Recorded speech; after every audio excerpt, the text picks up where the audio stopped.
call leg swingers. Really important active dynamic warm-up before going on a run to really get those hip muscles going, both stretching in a dynamic fashion and actively warming them up. So we're gonna do two-way leg swingers to get every plane. So we're gonna get that frontal plane going here. That's going to be leg swingers from side to side. So from here, kick it out, and let it swing back in. Kick it out, swing back in. Do a few here. You want to kick it out to get a stretch on the adductor muscles, those inside groin muscles. And then on the way back, when your leg gets to about here, you want to activate them. So that means you want to move your leg across, and when you move it across, those outside muscles of the hip are now being stretched. And then now you're transitioning again to activating those outside muscles of the hip and swing it all the way. So you're getting a stretch and an activation of all these muscles at the same time. So once again,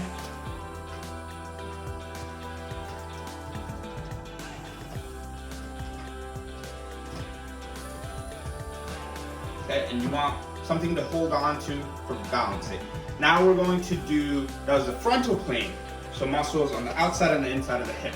Now we're going to do muscles in the front and the back of the hip. So these are going to be your hip flexors, your quad muscles, and your glute muscles, your hip extensors, the muscles that go back this way. So this is going to be what we call the sagittal plane of the body. So same idea.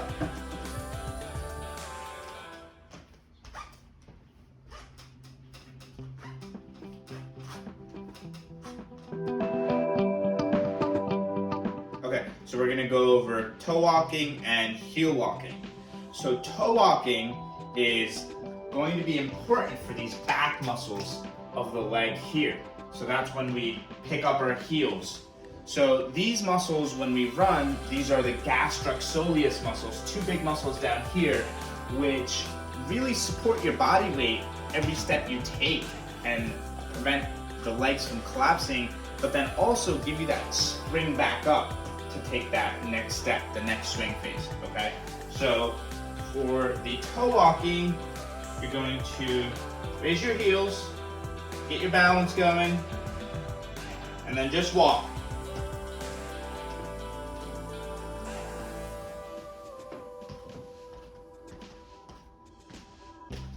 And anywhere between 30 seconds to about a minute of doing toe walking will be sufficient enough to get enough blood flowing going to that area, to those muscles back there, to get them really activated for you to go on your run.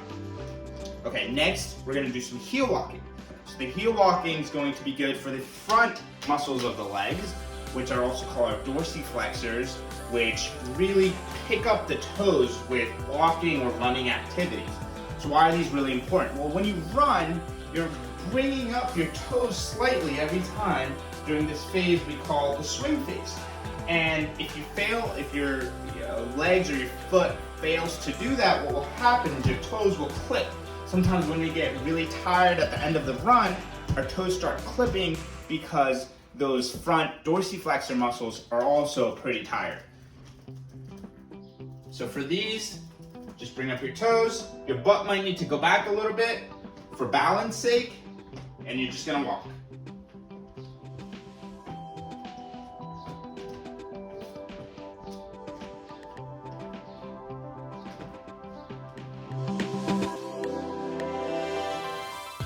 Okay, so these are going to be our 3 lunge variations for a dynamic warm-up.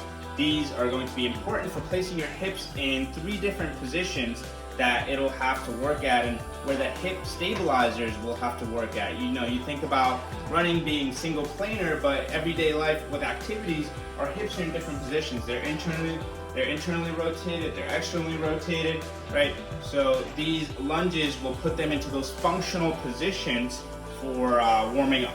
So the first one is going to be basic straightforward lunge. So you can do it in a moving lunge like this. You can do a side view.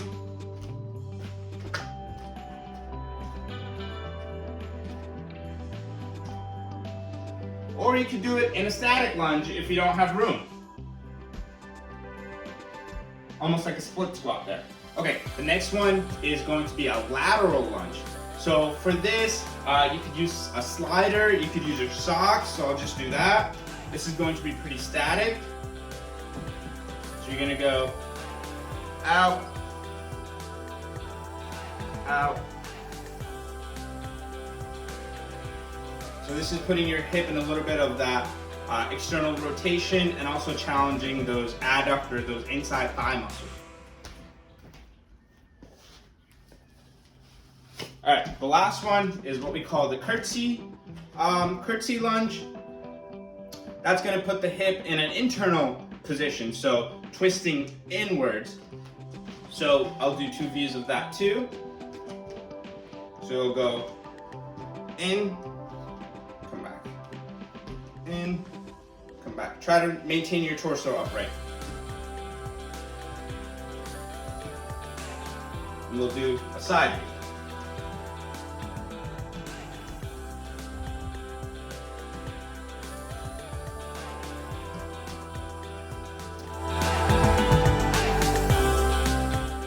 Okay, so these are going to be butt kicks. Another great active warm-up. Usually like to do this one right before going into the run. Right before starting the run, it'll be one of my last warm-ups. So butt kicks are really great because they're going to activate your hamstring muscles and they're going to stretch out those quad, those front muscles in an active form, in that active dynamic form. So a couple of mistakes I see with butt kicks usually is overextension of the hip. So going really back and trying really back to kick back here. You don't really need to overextend the hip that much. What you want to do is slightly bring up the knee and then just kick your butt like this. So it's going to look something like this.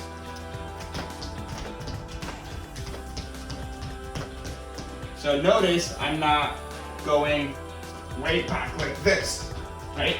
That's going to arch your back too much and cause some problems there.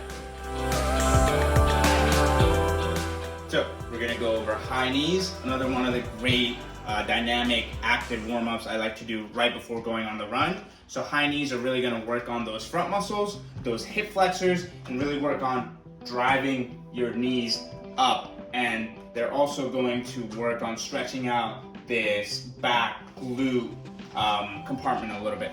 So you can really get after high knees. You can be pretty aggressive with them because you're really imitating a pretty hard run with them.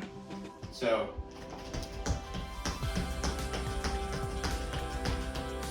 okay. Exercise is called a drop lunge or a ready position lunge.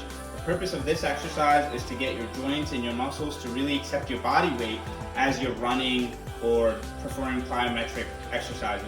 You know, we think about running, it's kind of like almost like a controlled fall. So every time you're falling, your muscles and your joints are accepting your body weight and propping you back up. So we really want to do an exercise like this to get our joints to feel our body weight and to accept our body weight, right? So I'll do 2 views for this again.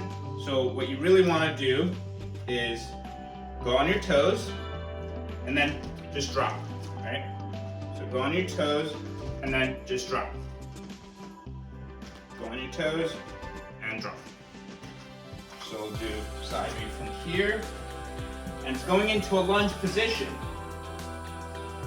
Toes, drop.